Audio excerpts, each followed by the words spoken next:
चलिए बात करेंगे बांग्लादेश को लेकर और मोहम्मद यूनुस की सरकार को लेकर कि क्या स्थितियां इस वक्त बांग्लादेश में बनी हुई और किस तरीके से मोहम्मद यूनुस जो सत्ता पर काबिज हैं वो सत्ता छोड़ने के लिए राजी नहीं है। जिस तरीके से हमने आपसे परिचय करवाया था, दो खास मेहमान हमारे साथ बने हुए हैं। एक बार फिर से मैं उनका परिचय आपसे करवा देता हूं।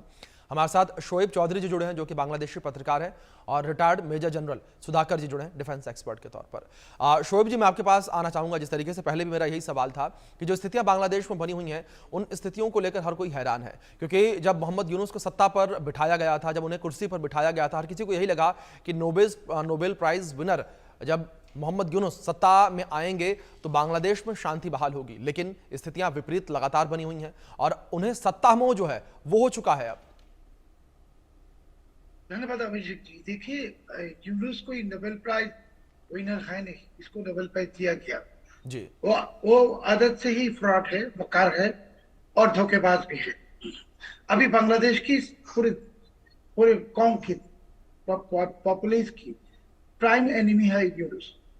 और क्यों ये अभी ये जो आर्मी चीफ जनरल वकरुज्जमान साहब ने उनको कहा कि तुम इलेक्शन की डेडलाइन दे दो, टाइमलाइन दे दो, वो नहीं दे रहे। क्यों नहीं दे रहे, यही मैं एक्सप्लेन करूंगा आपसे कि जून महीने की 3 तारीख से 10 दिन के लिए बांग्लादेश में पब्लिक हॉलिडे है, ईद के। और उसी 10 दिन में from 3rd of June to 13th of June ये यूनुस, ये जो अराकान कॉरिडोर है, ये कॉरिडोर दे देगा और वहां अमेरिकन मिलिट्री सप्लाईज घुस जाएगा इस 10 दिन में। दूसरी जो है, उसी 10 दिन में चिटगांव पोर्ट जो है हमारा, इसको फॉरेन कंपनी के हाथ में हैंड ओवर कर देगा।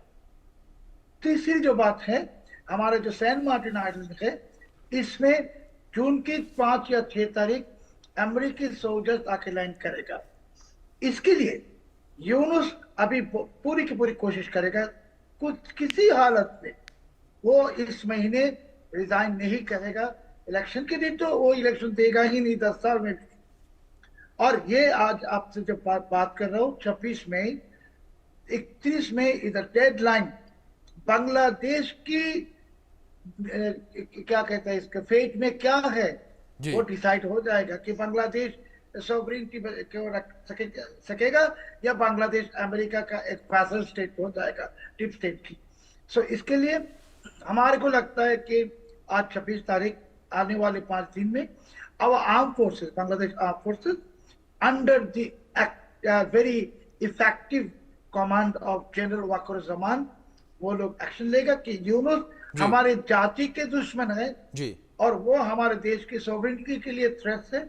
अभी आर्मी का काम ही है सॉवरेनिटी का रक्षा करना। मतलब शोएब जी, जो आपने बातें कही हैं ये बड़ी गंभीर बात आपने कही है, यानी कि बांग्लादेश में बड़ा परिवर्तन आने वाले दिनों में हमें देखने को मिल सकता है। सुधाकर जी, जिस तरीके से यहाँ पर शोएब जी ने जिक्र किया, क्या आपको लगता है कि बांग्लादेश में बड़ा परिवर्तन देखने को मिलेगा और एक बार फिर से सेना रूल करती बांग्लादेश को नजर आएगी या सेना के माध्यम से नई सरकार आएगी?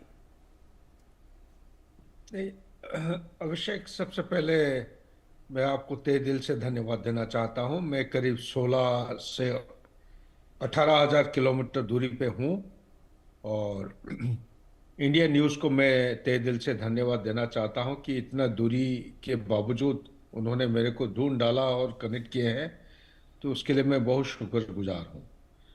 और मेरे जो डिस्टिंग्विश्ड को पैनलिस्ट हैं उनको शुभकामनाएं देना चाहता हूं। चाहे कितने भी तारीफ करें बहुत कम, जो भी कुछ वो बयान दे रहे हैं, व्याख्या दे रहे हैं, बिल्कुल 16 आना सही कह रहे हैं जी। मैं अपने तरफ से दक्षिण एशिया या साउथ एशिया का जो इवेंट्स अनफोल्ड हो रहे हैं, थोड़ा सा दूर रहने के कारण से मैं थोड़ा सा दूसरे नज़रिया से बताना चाहता हूँ। आज के दिन में Bangladesh chief of the army staff, जिनको मैं काफ़ी गहराई में जानता हूँ जी, बहुत इनके आर्मी हो, नेवी हो, एयरफोर्स हो, तीनों संस्थाओं को मैं काफ़ी जड़ तक जानता हूँ। मुझे पूरा उम्मीद और विश्वास है कि आने वाले चंद एक दिनों के अंदर, जो शोलाब साहब कह रहे हैं कि 26 तारीख के बाद 31 मई तक, मैं कह रहा हूँ अगले 2-4 दिन के अंदर बहुत ही दूध के दूध और पानी के पानी अलग अलग हो जाएगा जी। और अगले 5-6 महीने के अंदर जी मैं as a student of geopolitics और डिफेंस एंड सिक्योरिटी जी स्ट्रेटेजी होने के नाते जितना मेरे को समझ में बिल्कुल आ रहा है, जी बिल्कुल बांग्लादेश जो है ये एक सर ये बड़ी बात आपने कही, जिस तरीके से आपने कहा कि आने वाले कुछ दिनों में बड़ा बदलाव, और 4 से 5 महीने में जिस तरीके से आपने जिक्र किया कि और बड़ा बदलाव और सत्ता परिवर्तन देखने को मिलेगा। लेकिन बड़ी बात यहाँ पर यह है कि मोहम्मद यूनुस को सत्ता से हटाया कैसे जाएगा, किस तरीके से वो अपनी कुर्सी छोड़ेंगे, क्योंकि वो इस वक्त सत्ता मोह में नजर आ रहे हैं। मैं आप दोनों मेहमानों से रिक्वेस्ट करूंगा कि प्लीज आप मेरे साथ बने रहें।